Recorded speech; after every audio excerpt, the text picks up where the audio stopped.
छोटी सी चीज। वो क्या है? रणवीर हैरान था।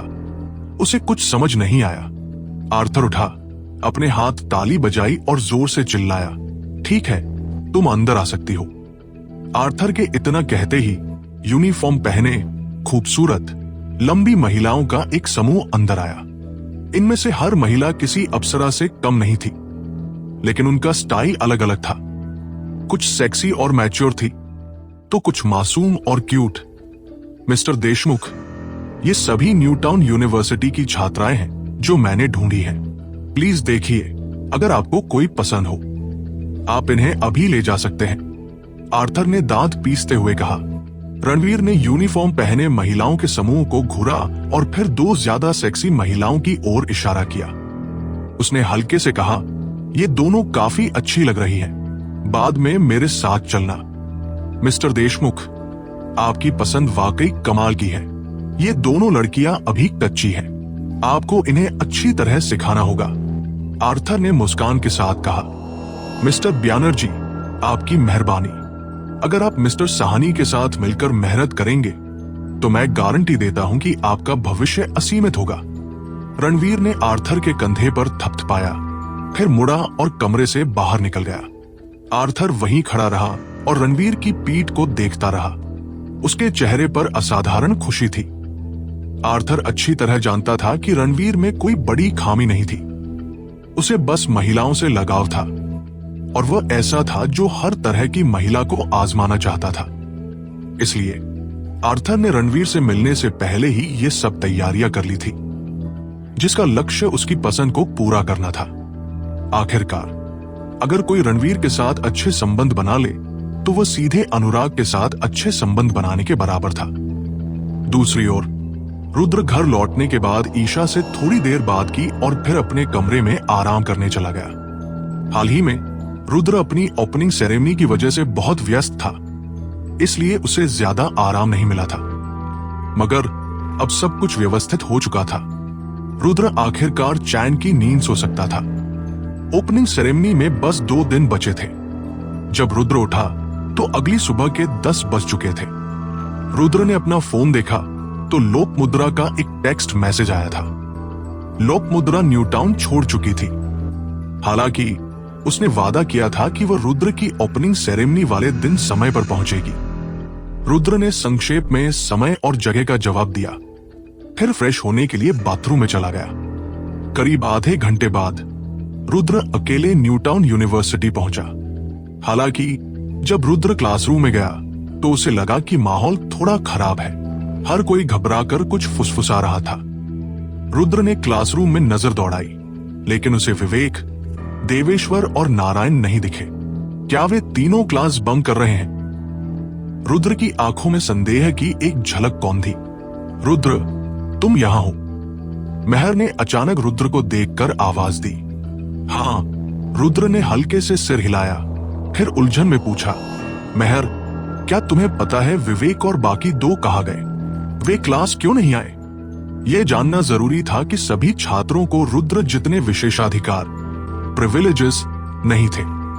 न्यूटाउन यूनिवर्सिटी छात्रों की अटेंडेंस को लेकर बहुत सख्त थी। अगर वे अक्सर क्लास बंक करते तो उन्हें निष्कासित, एक्सपेल्ड किया जा सकता था। रुद्र ने देखा कि विवेक और नारायण क्लासरूम में नहीं थे और उसे अनजाने में लगा कि कुछ गड़बड़ है। उन तीनों के साथ कुछ बड़ा हो गया लगता है। उन्हें अभी पुलिस ले गई होगी। महर ने रुद्र से गंभीरता से कहा। पुलिस ले गई? रुद्र ये सुनकर स्तब्ध रह गया और उसे विश्वास नहीं हुआ। हाँ, मैंने ऐसा ही सुना है। महर ने रुद्र को देखकर सिर हिलाया। रुद्र ने गहरी सांस ली और महर के पास जाकर उत्तेजित होकर पूछा, महर, आखिर चल क्या रहा है? मुझे यकीन नहीं है कि वास्तव में क्या हुआ है, लेकिन मुझे पता है कि पुलिस उन्हें ले गई है, महर ने लाचारी से कहा। रुद्र ने गहरी सांस ली, फिर मुड़ा और क्लासरूम से बाहर निकल गया। अब जब विवेक, देवेश्वर और नारायण आसपास नहीं थे, तो रुद्र ये जानने के लिए केवल ऋतुजा या सिया को ही ढूंढ सकता था कि क्या हुआ है। कुछ मिनट बाद रुद्र ने ऋतुजा को उसकी क्लास में देखा। इस वक्त ऋतुजा का चेहरा भी बहुत चिंतित लग रहा था, जैसे वो हार मान चुकी हो। ऋतुजा, मेरे साथ चलो। मुझे तुमसे कुछ पूछना है, रुद्र ऋतुजा के क्लासरूम में भागा और भावहीन होकर कहा। ये सुनकर वो थोड़ी उत्साहित हो गई। फिर वो जल्दी से रुद्र के पीछे क्लासरूम से बाहर चली गई। रुद्र, तुम आखिरकार वापस आ गए। मैं चिंता से मरने वाली हूं। देवेश्वर और बाकी दो के साथ कुछ हो गया है। अब केवल तुम ही उन तीनों को बचा सकते हो। क्लासरूम से बाहर निकलने के बाद ऋतुजा ने रुद्र से कहा, अभी घबराओ मत, मुझे विस्तार से बताओ कि वास्तव में क्या हुआ। रुद्र ने धीमी आवाज में पूछा। ये सब उस सोनिया चुड़ैल की गलती है। अगर वह चुड़ैल न होती तो देवेश्वर और बाकी दो मुसीबत में नहीं पड़ते। अब जब कुछ हो गया है तो वो चुड़ैल छिप गई है। मुझे बहुत गुस्सा आ रहा है, ऋतुजा ने क्रोध से कहा। ये सोनिया से जुड़ा है, आखिर क्या हुआ? रुद्र ने माथे पर बल डालकर पूछा। ऋतुजा ने गहरी सांस ली और धीरे धीरे कहा, दरअसल कुछ समय पहले सोनिया एक अमीर वारिस के साथ इश्कबाजी कर रही थी। तुम जानते हो, वो सोनिया चुड़ैल हमेशा अमीर वारिसों के पीछे भागती है। वो जिन लोगों को जानती है वे सब उसी सर्कल से हैं। इसलिए उसने लंबे समय तक हमसे संपर्क करना बंद कर दिया था। लेकिन फिर किसी वजह से सोनिया ने खुद पहल करके हमसे फिर से मिलना शुरू कर दिया। उसने यह भी कहा कि उसका उस अमीर वारिस से ब्रेकअप हो गया है। और फिर? रुद्र ने माथे पर बल डालकर पूछा। कल रात स्कूल के बाद हम कुछ लोग बार में नाच रहे थे। सोनिया का सामना उसके अमीर एक्स बॉयफ्रेंड से हो गया। उस आदमी ने जरूर ज्यादा पी रखी होगी, इसलिए उसकी सोनिया से बहस हो गई। उसने सोनिया से पैसे चुकाने की बात कही। अगर सोनिया ने पैसे नहीं चुकाए तो वह सोनिया को जाने नहीं देगा। विवेक को भी उस वक्त बहुत गुस्सा आया था। वो और बर्दाश्त नहीं कर सकी, इसलिए उसने बीच बचाव किया। ऋतुजा एक पल के लिए रुकी और फिर आगे बोली, लेकिन उस अमीर वारिस ने न केवल विवेक को शर्मिंदा किया बल्कि विवेक का मजाक भी उड़ाया और कहा कि विवेक का पिता एक अपंग है। रुद्र को पता था कि विवेक के पिता के पैरों में तकलीफ है, पर यह बुरी हालत और ज्यादा काम करने की वजह से जोड़ों की बीमारी थी। वो कोई अपाहिज नहीं थे। विवेक को नफरत थी जब कोई उनके पिता को अपाहिज कहता था, इसलिए वो ये बात कम ही बताता था। इसे विवेक की कमजोर नस कहा जा सकता था। रुद्र, तुम्हें पता है विवेक को अपने पिता को अपाहिज कहना कितना नापसंद है। ऊपर से थोड़ी ज्यादा पी रखी थी और बस बात बढ़ गई और वे लड़ने लगे। ऋतुजा ने रुद्र को देखा और कहा, यह छोटी सी बात पुलिस तक पहुंचने लायक तो नहीं थी ना? रुद्र ने त्योरी चढ़ाकर कहा, वही तो। विवेक और बाकी लोगों ने आधे मिनट से भी कम लड़ाई की थी। तभी सिक्योरिटी गार्ड्स ने उन्हें खींच लिया। वो अमीरजादा ठीक था। मैंने उसे खुद बार से बाहर जाते देखा था। फिर भी कल रात पुलिस ने विवेक, देवेश्वर और नारायण को उठा लिया। वे कह रहे हैं कि इन तीनों ने उस अमीरजादे को गंभीर रूप से घायल किया है, यहां तक कि उसकी बाह तोड़ दी है। उन्हें जेल हो सकती है, ऋतुजा ने बेचैनी से कहा। रुद्र ने बिना कुछ कहे ऋतुजा को देखा। इस पल रुद्र को माजरा समझ आ गया था। यह साफ था कि दूसरा पक्ष अपने रुतबे का इस्तेमाल करके विवेक, देवेश्वर और नारायण को फंसा रहा था। आमतौर पर ऐसे मामले आपस में सुलझा लिए जाते हैं। आखिरकार युवाओं का आवेश में आना सामान्य है, लेकिन एक बार जब किसी ने पुलिस को बुला लिया तो हालात बदल जाते हैं। सबसे पहले अमीरजादे ने दावा किया कि विवेक ने उसकी बाह तोड़ दी तो ये गंभीर चोट कहलाएगी। अगर किसी को गंभीर चोट पहुंचाई जाए तो इसका मतलब है कम से कम 3 साल की जेल। इसके अलावा अगर ये अमीरजादा अपने बैकग्राउंड का इस्तेमाल करता है तो ये सजा 7, 8 या 10 साल से भी ज्यादा हो सकती है। इसलिए आज के समाज में अगर कोई आवेग में काम करता है तो उसके बहुत बड़े परिणाम हो सकते हैं। यकीनन ये परिणाम इस बात पर भी निर्भर करता है कि किसी के पास कनेक्शन है या नहीं। अगर कनेक्शन है तो चीजें इतनी जटिल नहीं होंगी। पुलिस उन्हें कहां ले गई, तुम्हें पता है? रुद्र ने ऋतुजा को देखा और पूछा। मुझे ज्यादा पता नहीं, ऋतुजा ने धीरे से सिर हिलाया। ठीक है, मैं समझ गया। मैं उन तीनों को बचा लूंगा, तुम चिंता मत करो। रुद्र ने फुसफुसाकर ऋतुजा को जवाब दिया, फिर मुड़कर चला गया। ऋतुजा के पास से निकलने के बाद रुद्र ने अपना फोन निकाला और विशाल को डायल किया। Ring ring ring.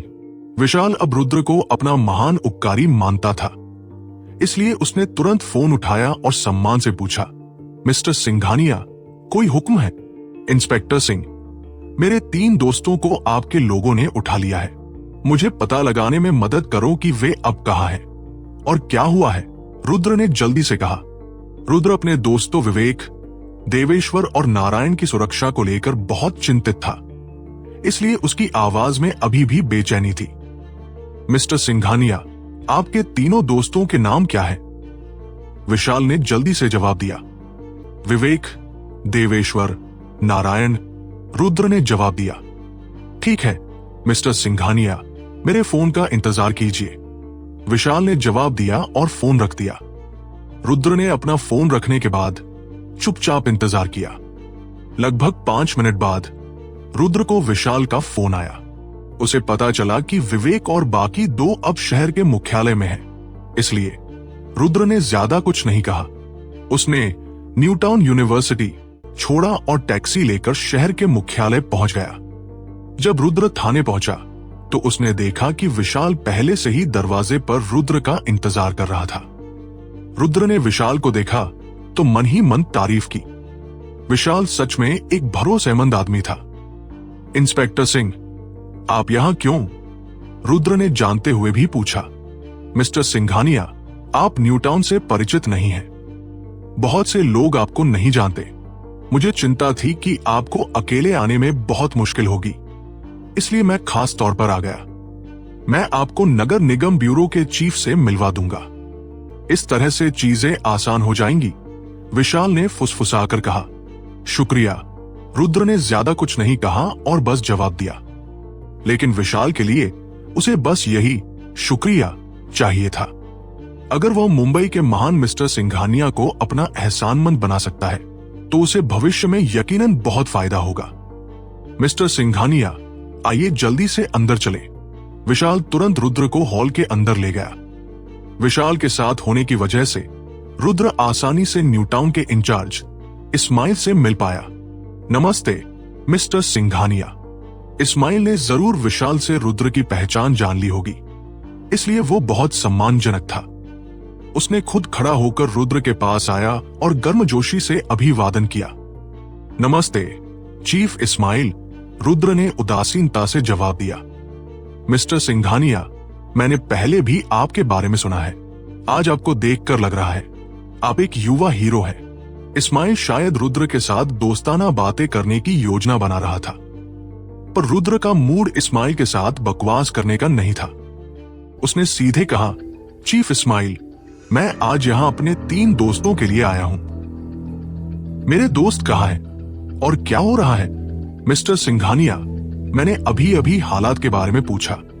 असल में यह मामला न बड़ा है न छोटा। ये बस कुछ युवाओं के बीच एक छोटा सा झगड़ा था, लेकिन उनमें से एक का नाम प्रवीण है। उससे पंगा लेना आसान नहीं है, इस्माइल ने धीरे से कहा। वो कैसे? रुद्र ने त्योरी चढ़ाकर पूछा। मैंने सुना है कि प्रवीण के परिवार का अच्छा बैकग्राउंड है। इस बार प्रवीण ने प्रांतीय कनेक्शन का इस्तेमाल किया है। हालांकि प्रवीण को चोट नहीं लगी थी, लेकिन उसने दावा किया है कि आपके दोस्त ने उसकी बाह तोड़ दी है। हमें नियमों के अनुसार उन्हें गिरफ्तार करना पड़ा, इस्माइल ने दबी आवाज में कहा।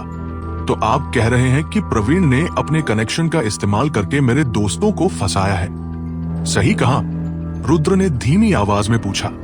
हाँ, यही हुआ है, इस्माइल ने सिर हिलाया और आगे कहा। मिस्टर सिंघानिया, आप जानते हैं कि हम सब दूसरों के लिए काम कर रहे हैं। कुछ चीजें हमारे बस में नहीं होती। ऊपर वाले जो चाहते हैं हमें वही करना पड़ता है। रुद्र ने इस्माइल को देखा और झिझका, फिर बिना किसी भाव के कहा, ठीक है, मैं मोटे तौर पर समझ गया हूं कि क्या हुआ। मेरे दोस्त कहां हैं? मुझे उनसे मिलवाओ। जी मिस्टर सिंघानिया, इस तरफ आइए। इस्माइल जल्दी से रुद्र को ऑफिस से बाहर ले गया। कुछ ही मिनट बाद रुद्र ने आखिरकार विवेक, देवेश्वर और नारायण को देखा। जब रुद्र ने तीनों को देखा तो वह सन्न रह गया। ऋतुजा के मुताबिक हालांकि दोनों पक्षों में बहस हुई थी, लेकिन कोई हाथापाई नहीं हुई थी, इसलिए किसी को चोट नहीं लगनी चाहिए थी। लेकिन विवेक और नारायण की हालत बेहद खराब लग रही थी। उनकी बाहों पर पट्टियां बंधी थी और उनके शरीर पर कई चोटें और खरोंचें थी। रुद्र, तुम यहां कैसे? विवेक ने रुद्र को देखते ही उत्साह से चिल्लाया। ये किसने किया? रुद्र ने दांत पीसते हुए विवेक से पूछा। रुद्र, मेरी बात सुनो, इसका तुमसे कोई लेना देना नहीं है। जल्दी करो और यहां से निकल जाओ। मैंने पहले ही अपने परिवार से किसी को ढूंढने के लिए कह दिया है। वकील भी जल्द ही आ रहा होगा। जल्दी जाओ। विवेक को प्रवीण के रसूख के बारे में पता था। अगर रुद्र इसमें शामिल होता तो वह सिर्फ रुद्र को ही फंसाएगा, इसीलिए उसने रुद्र को जल्द से जल्द जाने की सलाह दी। क्या ऋतुजा ने नहीं कहा था कि तुम तीनों को चोट नहीं लगी है? ये सब क्या है? रुद्र ने विवेक की बात को अनसुना कर दिया और आक्रोश में पूछा। रुद्र, तुम इस सब की चिंता मत करो। तुम जाओ और जो तुम्हें करना है वो करो, देवेश्वर ने बीच में कहा। हाँ रुद्र, हमें सच में कुछ नहीं हुआ है। क्या मैं अब भी तुम्हारा भाई हूं? रुद्र ने धीमी आवाज में पूछा। No, the vampire diary scenes, जो आपके दिल की धड़कन बढ़ा देगा। रुद्र की बात सुनकर विवेक, देवेश्वर और नारायण हैरान रह गए। उन्होंने बिना कुछ कहे रुद्र को देखा। अगर तुम तीनों अब भी मुझे अपना भाई मानते हो तो बताओ क्या हुआ है? रुद्र ने भावहीन होकर कहा। रुद्र, अगर तुम जानोगे तो तुम्हारे लिए अच्छा नहीं होगा, विवेक ने बेपसी से कहा। बकवास बंद करो। क्या हुआ है? रुद्र ने दांत भींचकर पूछा। विवेक ने रुद्र को देखा और एक गहरी सांस ली। फिर उसने रुद्र को मोटे तौर पर बताया कि क्या हुआ था। जो हुआ था वो ऋतुजा की बताई बातों जैसा ही था। हालांकि प्रवीण कल रात विवेक के हॉस्टल में लोगों को लेकर आया था और उन्हें पीटा था। फिर पुलिस आई। जो हुआ वह जानने के बाद रुद्र गुस्से से कांप उठा। उसे लगा कि प्रवीण ने हद पार कर दी है। प्रवीण ने विवेक और बाकी लोगों को पीटा था, लेकिन वह अभी भी विवेक पर मुकदमा करना चाहता था, ये दावा करते हुए कि उन्होंने उसे पीटा है। प्रवीण सरासर बदमाश है।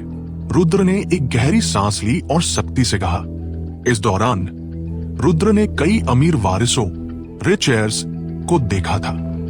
उनमें से किसी का भी रसूख प्रवीण से ज्यादा हो सकता था, लेकिन रुद्र ने पहली बार किसी को प्रवीण की तरह खुलेआम दूसरों पर रौब झाड़ते देखा था।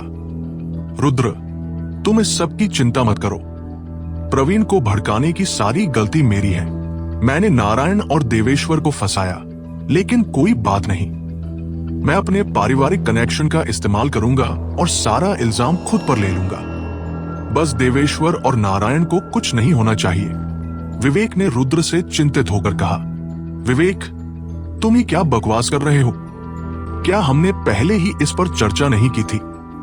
अगर कुछ भी होता है तो हम सब मिलकर इसका सामना करेंगे, देवेश्वर ने आंखें फाड़कर चिल्लाया। हाँ, तुम अकेले विवेक का मामला नहीं संभाल सकते, नारायण ने कहा। बस तुम तीनों मेरे साथ यहां बहस मत करो। ये सब मेरी वजह से शुरू हुआ है। मैं जो कहता हूं बस वही करो। हम तीनों के मुसीबत में पड़ने से बेहतर है कि सिर्फ एक ही पड़े, विवेक ने हताशा में चिल्लाया। रुद्र ने विवेक और नारायण को देखा और अभी भी कुछ नहीं कहा। विवेक ने सिर उठाया और रुद्र को देखा, फिर मुस्कुराते हुए कहा, वो क्या है रुद्र, अगर और कुछ नहीं है तो तुम वापस जा सकते हो। तुम्हें इसकी चिंता करने की जरूरत नहीं है। रुद्र ने विवेक को देखा और अभी भी कुछ नहीं कहा। मिस्टर सिंघानिया, प्रवीण के परिवार के संबंध ऊपर तक है, नहीं तो वह ऐसा करने की हिम्मत नहीं करता। इस्माइल ने रुद्र से फुसफुसाते हुए कहा। तो क्या अगर उसके संबंध है, क्या उसे लगा कि संबंध होने की वजह से वह कानून से ऊपर हो जाएगा? रुद्र ने पूछा। इस्माइल ने शर्मिंदगी से रुद्र को देखा। अगर तुम्हें संबंधों से मुकाबला करना है तो मैं इस मामले में कभी नहीं हारा हूं, रुद्र गुस्से से चिल्लाया। फिर उसने आगे कहा, चूंकि प्रवीण मेरे दोस्तों को खत्म करना चाहता है तो मैं उसे एक चक्कर लगवाता हूं। मिस्टर सिंघानिया, आपका क्या मतलब है? विशाल ने घबराकर पूछा।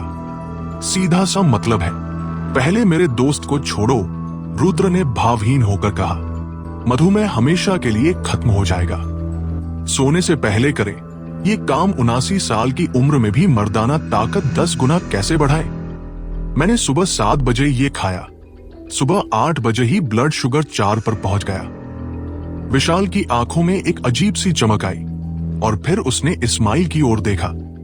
आखिरकार विवेक के लोग इस्माइल के हाथों में थे, इसलिए इस तरह की चीज का फैसला इस्माइल को ही करना था। इस्माइल थोड़ा असहज हो गया।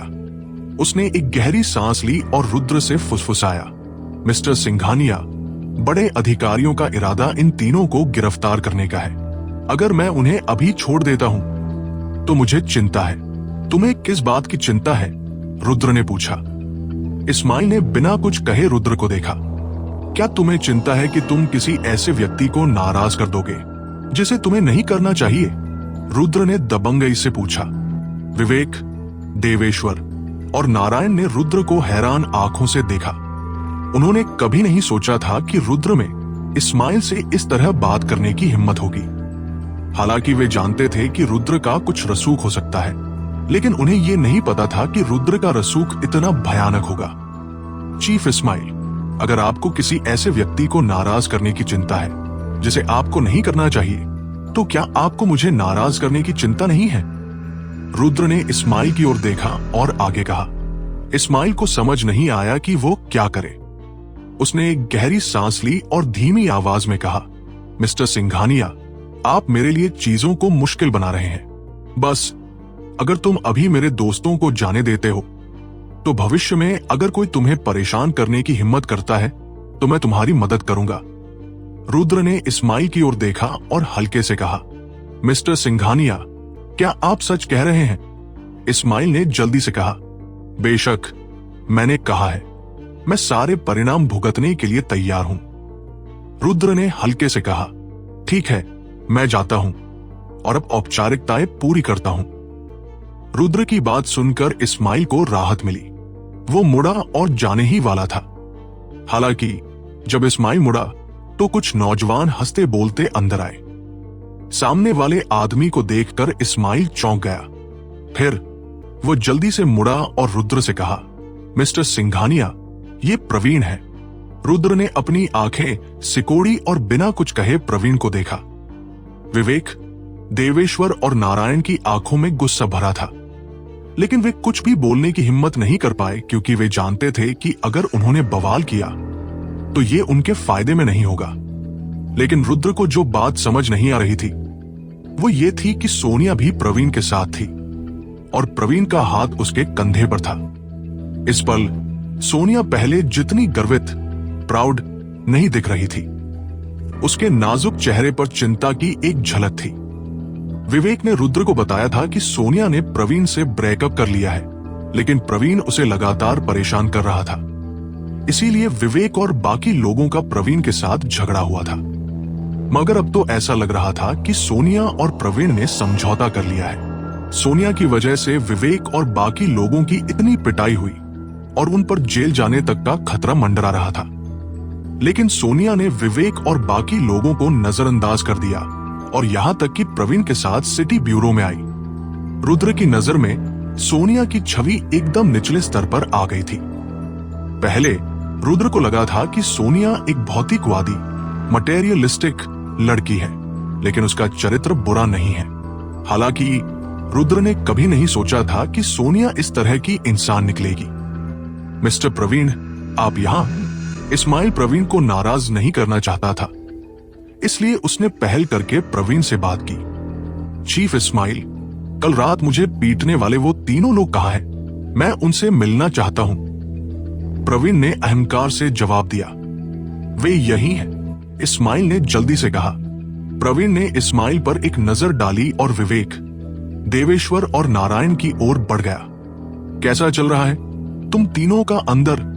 प्रवीण ने मुस्कुराते हुए विवेक से पूछा। विवेक ने प्रवीण को सिर से पैर तक घूरा, फिर अपनी नजर सोनिया पर टिका दी। उसे समझ नहीं आया कि सोनिया प्रवीण के साथ क्यों थी। लगता है तुम तीनों काफी मजे में हो।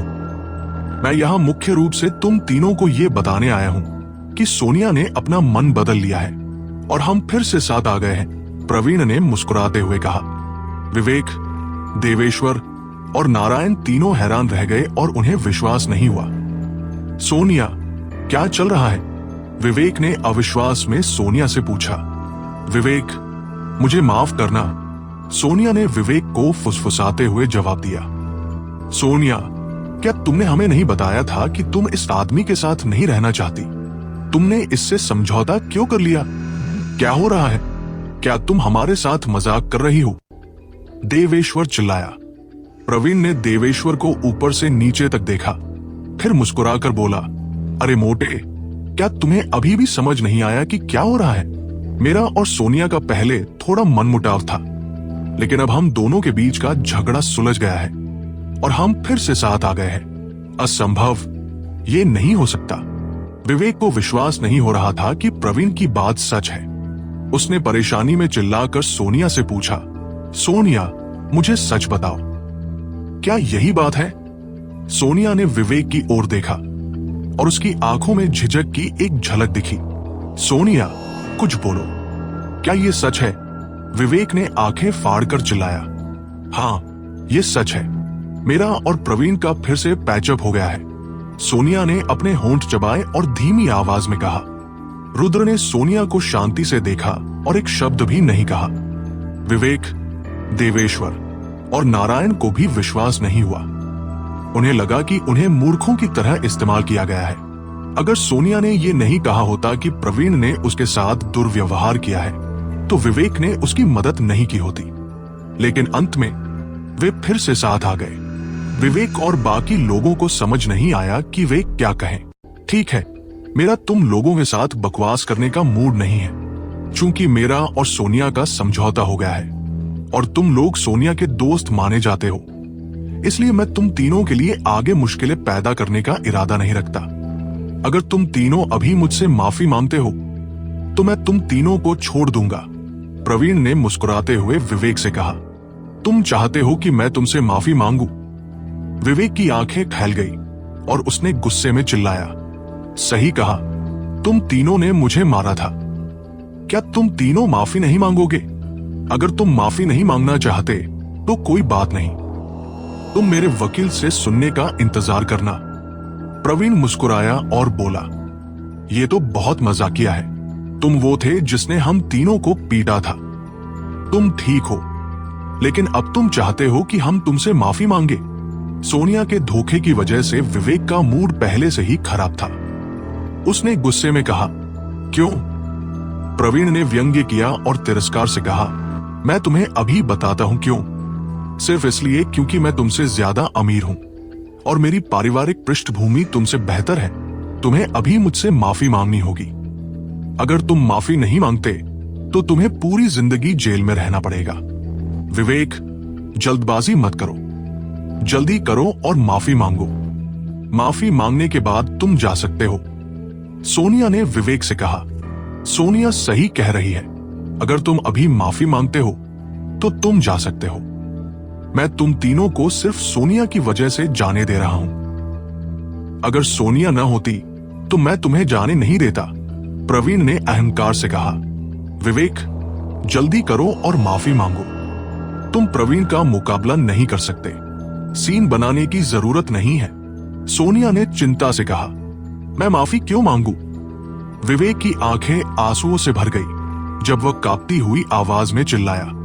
वो बहुत अनिच्छुक था, लेकिन उसके पास कोई विकल्प नहीं था, क्योंकि वह जानता था कि अगर उसने माफी मांगी तभी वह इस जगह को छोड़ सकता है। अगर उसने माफी नहीं मांगी तो वह जान नहीं पाएगा। मेरा तुम्हारे साथ बकवास करने का मूड नहीं है।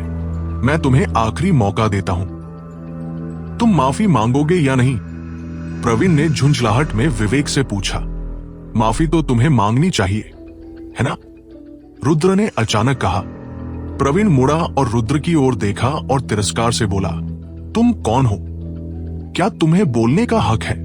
मैं कौन हूं ये मायने नहीं रखता, लेकिन मैं जानता हूं कि तुमने मेरे दोस्त को पीटा और उसे फंसाया।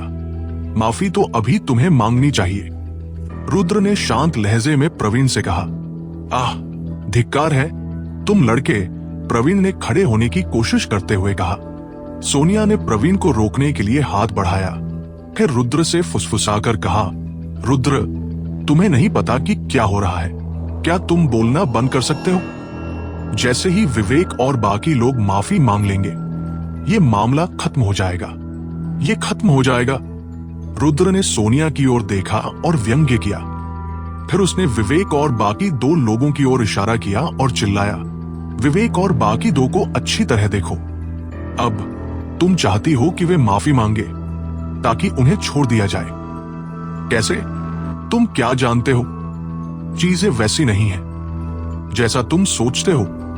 सोनिया चिल्लाई, अगर ये वैसा नहीं है जैसा मैं सोचता हूं तो और क्या हो सकता है? क्या इसलिए कि इस आदमी का कोई प्रभावशाली बैकग्राउंड था कि वह जो चाहे कर सकता है? रुद्र ने सोनिया को घूरते हुए पूछा।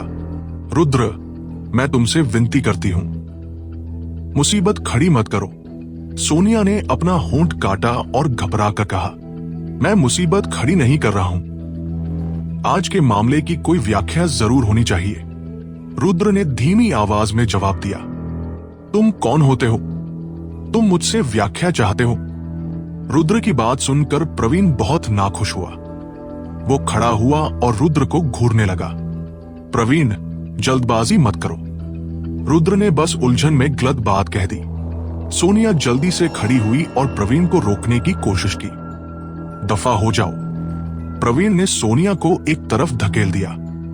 प्रवीण बहुत ताकतवर था और सोनिया बस एक कमजोर लड़की थी, इसलिए प्रवीण उसे जमीन पर धक्का देने में कामयाब रहा। सोनिया ने अत्यधिक निराशा में रुद्र की ओर देखा, क्योंकि वो अपने दिल में जानती थी कि रुद्र की वजह से उसके पिछले सारे प्रयास व्यर्थ हो गए थे। प्रवीण रुद्र के पास आया और उसे स्कैन किया। फिर उसने रुद्र से तिरस्कार भरे अंदाज में पूछा, लड़के, केवल तुम ही हो जो मुझसे व्याख्या चाहता है? तुमने ही विवेक और बाकी 2 को पीटा था, है ना? रुद्र ने भावहीन होकर पूछा। हाँ, मैंने इन तीनों को पीटा।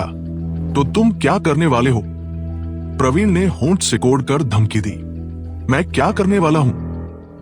रुद्र ने व्यंग्य किया। लड़के, मैं तुम्हें यह बताने से डरता नहीं हूं कि मैंने न केवल उन तीनों को पीटा, बल्कि मैं अब उन पर मुकदमा भी करने जा रहा हूं। मैं चाहता हूं कि वे सब जेल जाएं। 8 से 10 साल की जेल के बिना कोई नहीं जा सकता। तुम्हें लगता है कि तुम मेरा मुकाबला कर सकते हो? प्रवीण ने रुद्र की नाक की ओर इशारा किया और पूछा। रुद्र ने प्रवीण की ओर देखा और मुस्कुराया। मुझे उम्मीद है कि तुम बाद में भी इतने ही घमंडी रहोगे। तुम्हारा क्या मतलब है? प्रवीण ने पलकें झपकाई। रुद्र ने प्रवीण को अनदेखा किया और इस्माइल की ओर मुड़ा। इस आदमी की चोट के आकलन में क्या आया? दाहिने हाथ का फ्रैक्चर, इस्माइल ने जवाब दिया। ठीक है, चूंकि इसका दाहिना हाथ फ्रैक्चर है, मुझे लगता है कि ये अब ठीक है। क्यों ना हम इसे बस एक फ्रैक्चर दे दे। रुद्र का चेहरा थोड़ा भद्दा था। उसने हाथ बढ़ाया और प्रवीण की बाह पकड़ ली। तुम क्या कर रहे हो? रुद्र द्वारा पकड़े जाने के बाद प्रवीण का चेहरा थोड़ा उलझन भरा था। उसने आंखें फाड़ दी और कहा, क्या तुम जानते हो कि ये कौन सी जगह है? तुम्हारी हिम्मत कैसे हुई यहां मुझ पर हमला करने की? तुम इतनी बकवास क्यों करते हो? रुद्र की आंखों में निराशा की एक झलक चमकी और फिर उसने दोनों हाथों से ताकत लगाई। आह! तभी प्रवीण चीखा और जमीन पर गिर पड़ा। हर कोई हड्डियां टूटने की आवाज सुन सकता था। एक पल के लिए वहां मौजूद हर कोई हक्का बक्का रह गया।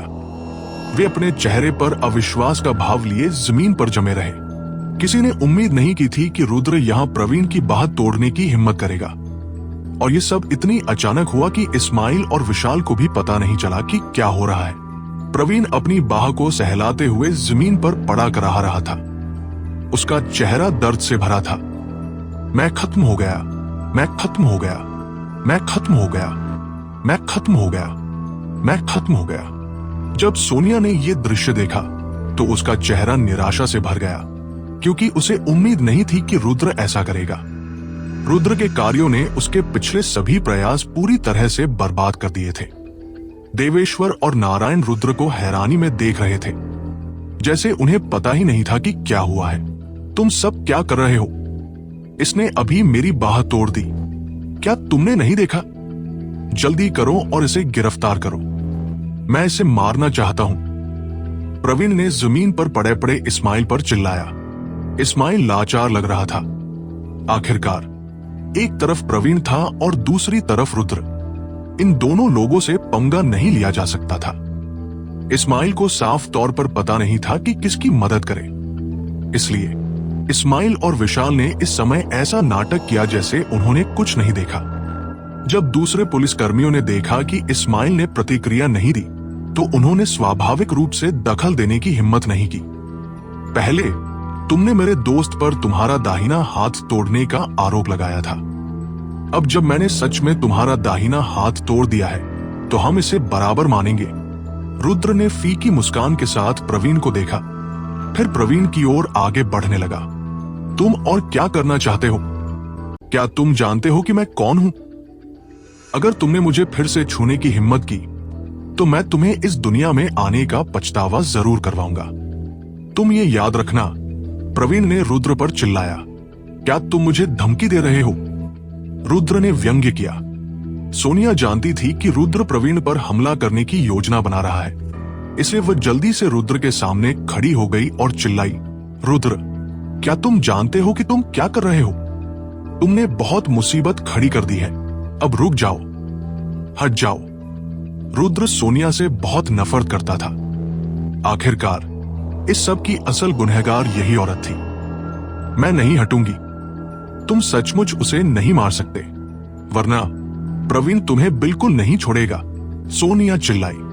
तुम्हारी वजह से ही विवेक और बाकी दो को नुकसान पहुंचा है। मैं अब तुमसे बात नहीं करना चाहता। जल्दी करो और मेरे रास्ते से हट जाओ, नहीं तो मैं तुम्हें भी पीट दूंगा। रुद्र ने सोनिया से ठंडे स्वर में कहा। तुम क्या जानती हो? सोनिया की आंखें चौड़ी हो गई क्योंकि वो उत्साह में चिल्लाई। फिर उसने आगे कहा, मुझे पता है कि ये सब मेरी वजह से हुआ है, लेकिन मैंने विवेक और बाकी दो को बचाने के लिए प्रवीण के साथ दोबारा रिश्ते में आने के लिए सहमत हुई थी। प्रवीण ने पहले ही मुझसे वादा कर दिया है कि अगर मैं उसके साथ रात बिता दूंगी, तो वो विवेक और बाकी को जाने देगा। अब विवेक और बाकी को बस माफी मांगनी है और यह खत्म हो जाएगा। मैंने जो मुसीबत खड़ी की है, मैं खुद उससे निपट लूंगी। अगर तुम सच में प्रवीण को पीटते हो, तो मैं तुम्हें नहीं बचा पाऊंगी। सोनिया ने आंखों में आंसू भरकर कहा। आखिरकार वो बहुत दुखी महसूस कर रही थी क्योंकि वो प्रवीण के साथ वापस संबंध नहीं बनाना चाहती थी। वो तो बस विवेक, देवेश्वर और नारायण को बचाना चाहती थी।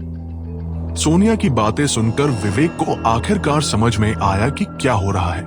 रुद्र ने सोनिया को देखा और कुछ नहीं कहा। उसने सोनिया को धक्का दिया और प्रवीण के पास गया। प्रवीण ने रुद्र का चेहरा देखा और महसूस किया कि जब रुद्र ने उसे मारा, तो इस्माइल और बाकी लोगों ने उसे नहीं रोका। इसका मतलब था कि रुद्र का काफी प्रभाव हो सकता था। अभी तुमने ही कहा था, है ना, जब तक मेरे पास तुमसे ज्यादा पैसा और बैकग्राउंड है, मैं जो चाहूं वो कर सकता हूं। रुद्र ने प्रवीण से कहा, तुझे क्या चाहिए? क्या तू जानता है मेरा कजिन कौन है? अगर तूने मुझे फिर से छूने की हिम्मत की। धप। प्रवीण अपनी बात पूरी कर पाता, इससे पहले ही रुद्र ने अपना दाया पैर उठाया और प्रवीण के घुटने पर कदम रख दिया। आह! प्रवीण ने एक के बाद एक कटते हुए सुअर जैसी चीखें निकाली। उसका चेहरा बेहद भद्दा हो गया। रुद्र की लात ने प्रवीण का घुटना चूर चूर कर दिया। प्रवीण अब कभी अपने पैरों पर खड़ा नहीं हो पाएगा। जब विवेक, देवेश्वर, नारायण और बाकी सब ने ये नजारा देखा, तो वे बहुत संतुष्ट हुए। हालांकि वे रुद्र को लेकर ज्यादा चिंतित थे। आखिरकार वे जानते थे कि प्रवीण से उलझना आसान नहीं था। सोनिया जमीन पर बैठी थी। उसने पहले ही प्रवीण से सहमत हो गई थी कि जब तक प्रवीण विवेक और बाकी लोगों को रिहा कर देगा, वो प्रवीण के साथ सोएगी। हालांकि उसने कभी उम्मीद नहीं की थी कि रुद्र का आना उसकी सारी योजनाओं को खराब कर देगा। अब जब रुद्र ने प्रवीण को पीटा था, तो उसके पास कोई दूसरा विकल्प नहीं बचा था। बस इंतजार कर, मैं तुझे जान से मार डालूंगा। बस तू इंतजार कर, प्रवीण ने रुद्र पर चिल्लाया। रुद्र ने प्रवीण को देखा और कुछ नहीं कहा। तुम सब क्या कर रहे हो? जल्दी जाओ और मेरे कजिन को कॉल करो और उसे यहां आने के लिए कहो। प्रवीण मुड़ा और अपने दोस्तों पर चिल्लाया। इस बीच प्रवीण के साथ आए कुछ दोस्त रुद्र के काम से हैरान थे। उन्होंने प्रवीण का आदेश सुनने के बाद ही प्रतिक्रिया दी और जल्दी से अपने फोन निकालकर कॉल करने लगे। रुद्र ने प्रवीण पर हमला जारी नहीं रखा।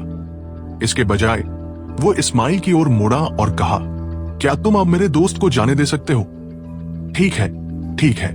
इस्माइल ने जल्दी से सिर हिलाया और विवेक, देवेश्वर और नारायण को रिहा करने का इशारा किया। विवेक बाहर आने के बाद जल्दी से रुद्र के पास भागा और घबराते हुए कहा, रुद्र, क्या तुम पागल हो गए हो?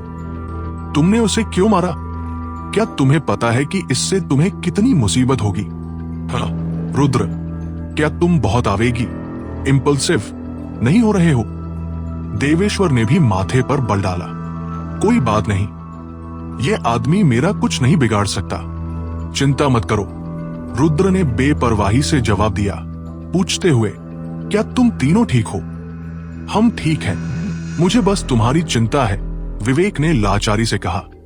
मुझे किस बात की चिंता, जब तक तुम तीनों ठीक हो। चलो। ये कहने के बाद रुद्र ने सोनिया को देखा और धीरे से कहा, तुम्हें भी हमारे साथ चलना चाहिए। तुम लोग जा नहीं सकते, तुम सभी को यहीं इंतजार करना होगा। मेरा कजिन जल्द ही यहां होगा। लेकिन उसी क्षण जमीन पर पड़ा प्रवीण अपनी पूरी ताकत से चिल्लाया। रुद्र मुस्कुराया और कहा, तुमने मदद के लिए फोन किया है? हाँ, बिल्कुल। मेरा कजिन बस आने ही वाला है, तुम में से कोई नहीं जा सकता, प्रवीण रुक रुक कर बोला। हाँ, रुद्र उपहास भरी मुस्कान के साथ मुस्कुराया और शरारती ढंग से कहा, ठीक है, चूंकि तुमने मदद के लिए बुलाया है तो मैं यहीं इंतजार करूंगा। मैं देखना चाहता हूं कि तुम्हारे पीछे किस तरह का बैकग्राउंड है जो तुम्हें इतना घमंडी बनाता है। रुद्र, प्रवीण का कजिन वाकई ताकतवर है, तुम लोग क्यों नहीं चले जाते? सोनिया रुद्र को लेकर चिंतित लग रही थी, इसलिए वो धीरे से उसे सलाह दिए बिना नहीं रह सकी। कोई बात नहीं, मैं यहीं इंतजार करूंगा, रुद्र ने बेपरवाही से जवाब दिया। यह देखकर कि रुद्र जाने की योजना नहीं बना रहा था, इस्माइल ने राहत की सांस ली। उसका चेहरा काफी आरामदायक हो गया। आखिरकार अगर रुद्र, विवेक, देवेश्वर और बाकी लोगों को ले जाता और प्रवीण के लोग जांच शुरू करते तो वो खुद को समझा नहीं पाता। विवेक, देवेश्वर और बाकी लोगों ने रुद्र को तुरंत जाने के लिए समझाने की योजना बनाई। हालांकि वे रुद्र के व्यक्तित्व और गुस्से को भी जानते थे। रुद्र अब निश्चित रूप से नहीं जाएगा, इसलिए उन्होंने कुछ नहीं कहा। इसके बजाय वे चुपचाप रुद्र के बगल में बैठ गए और इंतजार करने लगे। सबने लगभग 10 मिनट तक इंतजार किया। किसने मेरे कजिन के हाथ पैर तोड़ दिए? एक जानी पहचानी आवाज गूंजी। यह आवाज सुनकर रुद्र ने सहज रूप से दरवाजे की ओर देखा।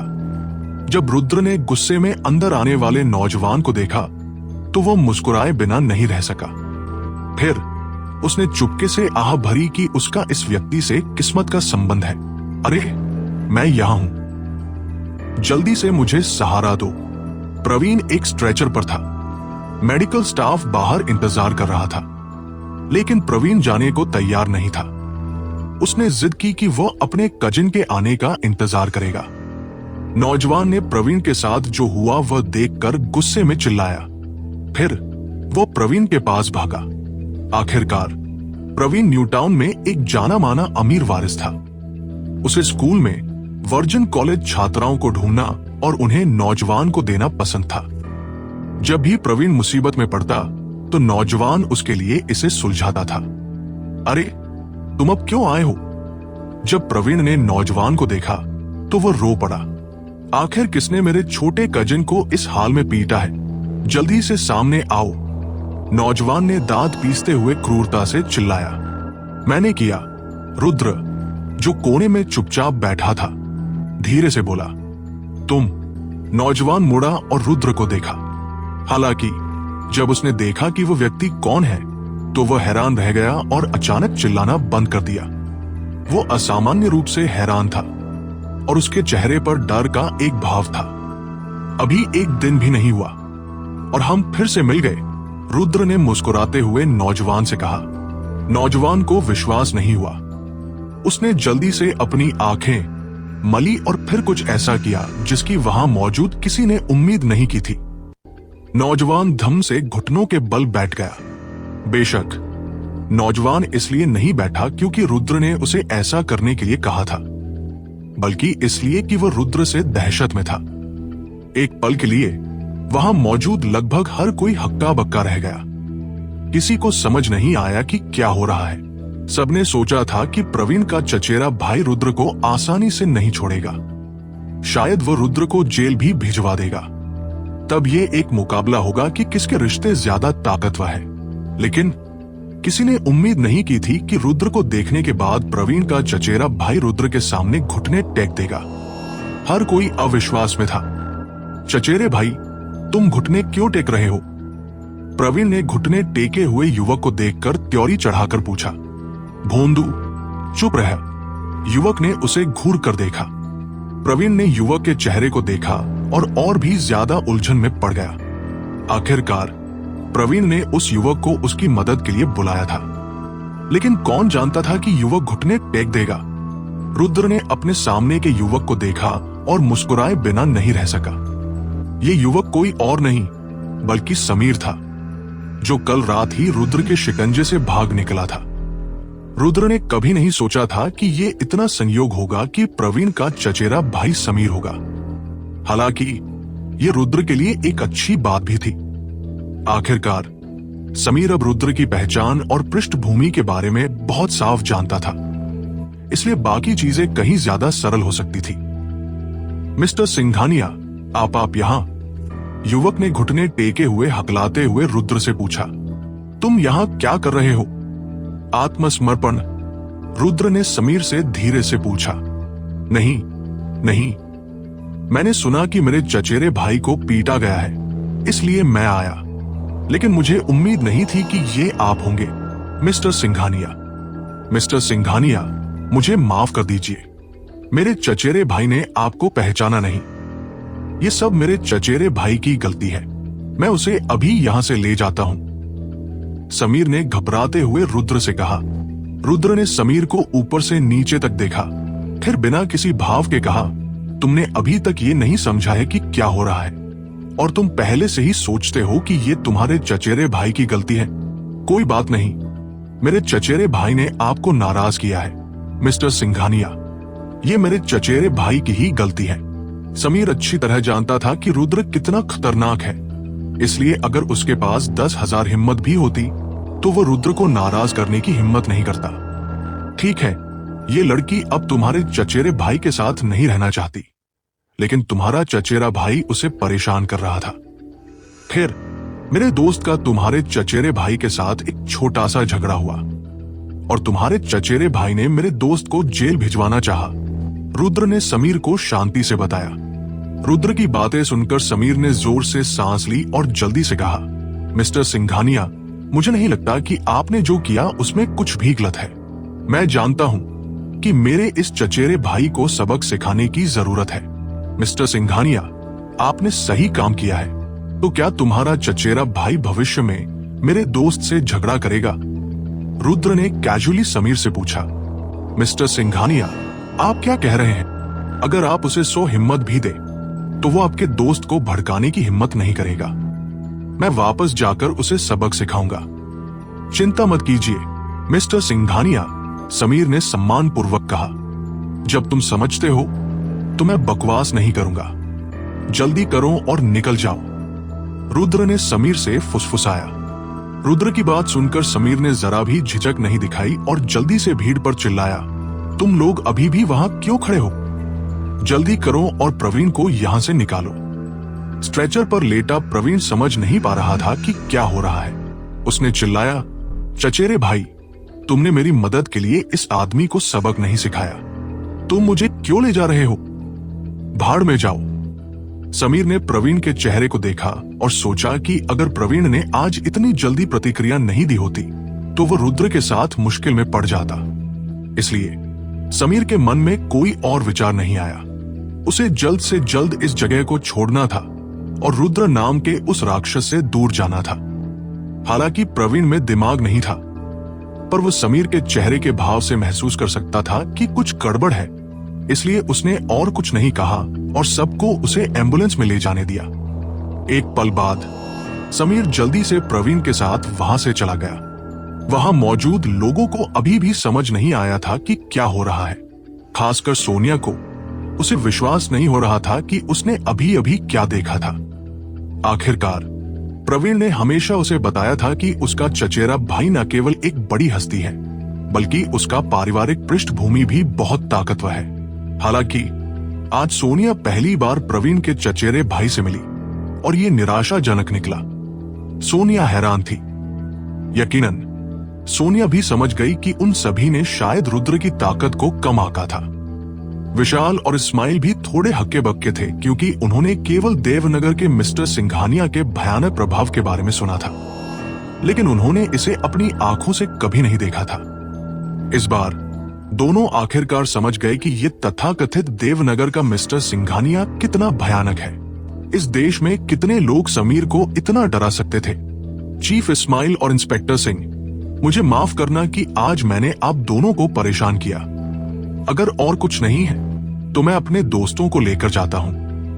रुद्र इस्माइल और विशाल के पास गया और धीरे से कहा, मिस्टर सिंघानिया, आप कहां जा रहे हैं? क्या मैं किसी को आपको भेजने के लिए कहूं?